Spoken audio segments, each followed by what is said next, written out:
కాదు, 4 గోళ్లు కాదు, కనీసం సూది మొదలుపిన భూమి కూడా ఇవ్వనని తడబెట్టి పలికాడు దుర్యోధనుడు. వద్దు నాయనా, బలవంతులతో విరోధం వద్దురా. వినాశకాలం వచ్చినప్పుడు ఎవరు ఎవరి మాట వినరట. అదేమిటో కాలమహిమ. అందుకే దుర్యోధనుడు అంటున్నాడు, తల్లిదండ్రులారా, నాకు ఏదైనా జరుగుతుందని మీరు భయపడుతున్నారా? ఇక్కడ పద్యం అయిపోయింది, అప్పుడే వద్దులే.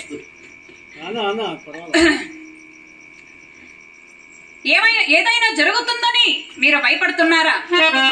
పాండవులు 5గురు, నేను గనక శతసోదర సమేతుండనై నేను గనక యుద్ధ భూమిలో నిలబడితే మా తాత భీష్ముడు, ద్రోణుడు, కృపుడు, అశ్వత్థామ వీరాది వీరులెల్లా నా పక్షంలోనే ఉన్నారు. నాకు ఏదైనా జరుగుతుందని మీరు భయపడుతున్నారా? ఆనాడు కౌరవ సభలో ద్రౌపదీదేవికి ఒళ్ళు ఊడ్చిన నాడే నన్ను ఏమీ చెయ్యని పాండవులు ఇవాళ నన్ను ఎదిరించగలరా? మేము గట్టిగా గాలి ఊదితే చాలు వాళ్ళు కొట్టుకుపోతారు. నాకు వాళ్ళు ఒక లెక్కాపత్రమా అని అంటూ ఉంటే వెంటనే కురుకుల పితామహుడైనటువంటి భీష్మాచార్యుల వారు పైకి లేచాడు. నాయనా వద్దురా, నేను పెంచిన మొక్కలు మీరు విరిగిపోతూ ఉంటే నేను చూడలేనురా. మరి వాళ్ళ అర్ధరాజ్యం వాళ్ళకి ఇచ్చి మరి ఆనందంగా కలిసి మెలిసి జీవించండి నాయన, 10 మందికి సంతోషంగా ఉంటుంది అని తాత భీష్మాచార్యుల వారు చెప్పారు. గురువు ద్రోణాచార్యుల వారు, గురుపుత్రుడు అశ్వత్థామ, కృతవర్మ, కృపాచార్య, విధుర ఇలాంటి మహాత్ములంతా కూడా ఎన్నో విధాలుగా దుర్యోధనుడికి చెప్పారు. కానీ దుర్యోధనుడు వినలేదు. ఆఖరి ప్రయత్నంగా కృష్ణ పరమాత్ముడు అంటున్నాడు, దుర్యోధన, పలువురు ఉండగానే నా పలుకులు కూడా ఒక్కసారి ఆలకించు దుర్యోధన. చెల్లియో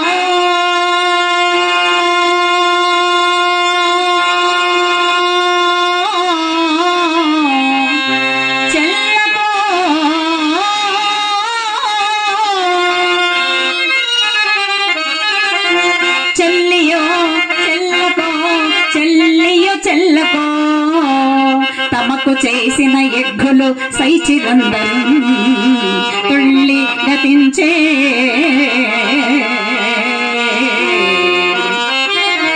నేడు నన్ను దూతగా పంపిరి సంధిజేయ.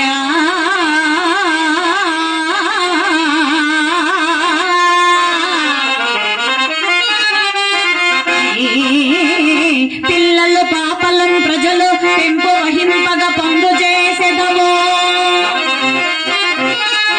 ఎల్లిన నంపెగు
దుర్యోధన, చెల్లియో చెల్లకో, తెలిసియో తెలియకో ఇప్పటిదాకా నువ్వు చేసిన తప్పులన్నీ మన్నించారు పాండవులు.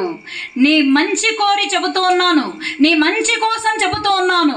వినకపోతే జరిగే పరిణామాలు చెబుతాను, వినవయ్యా. అలుగుటయే ఎరంగని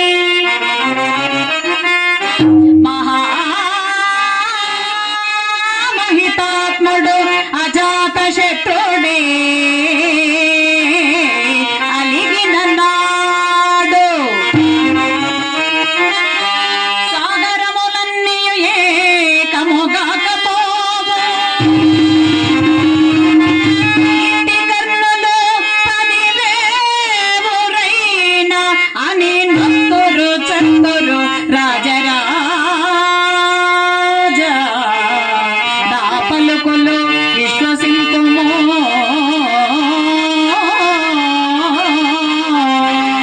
పన్నుల లోకుల గావమెల్లరన్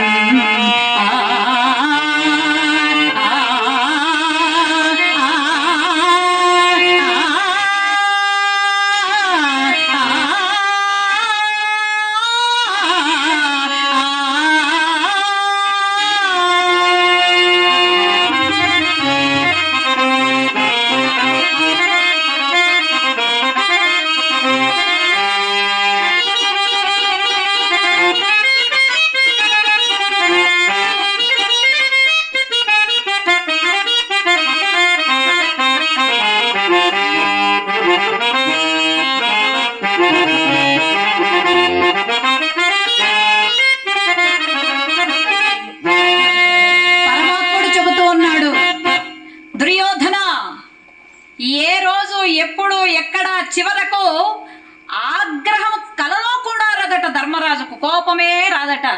అలా కోపమే ఎరుగనటువంటి ధర్మరాజుకు గనక ఆగ్రహం కలిగితే సప్త సముద్రాలేకమైపోతాయి, తారకలు నేల రాలిపోతాయి, భూమి అల్లకల్లోలమైపోతుంది.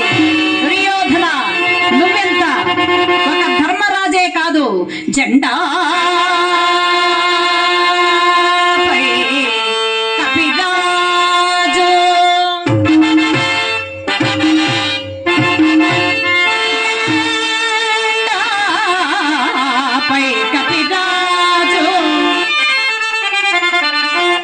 సితవాజి శ్రేణియన్ గోర్చే నే దండం బొంగుని తోలు చందనము మీదన్నారి సారించుచున్ గాంధీ వంపు ధరించి ఫల్గునుడు నీ మోకంచెండు చుండు ఒక్కండును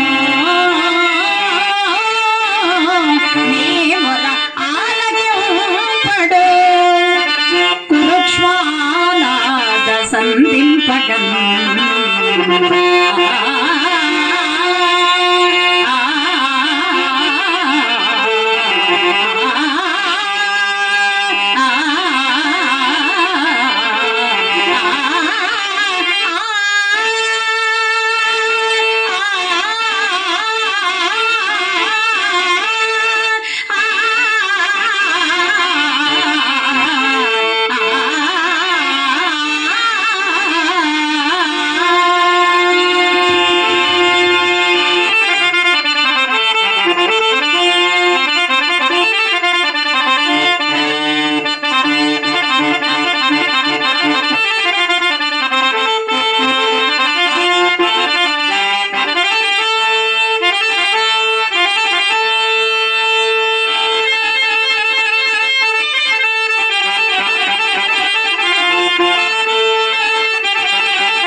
ఉత్తర గోగ్రహణమునందు ఒక అర్జునుడు మాత్రమే వచ్చి మిమ్మల్నందరినీ ఓడించి విరాట రాజుకు గోవులు అప్పగించాడు.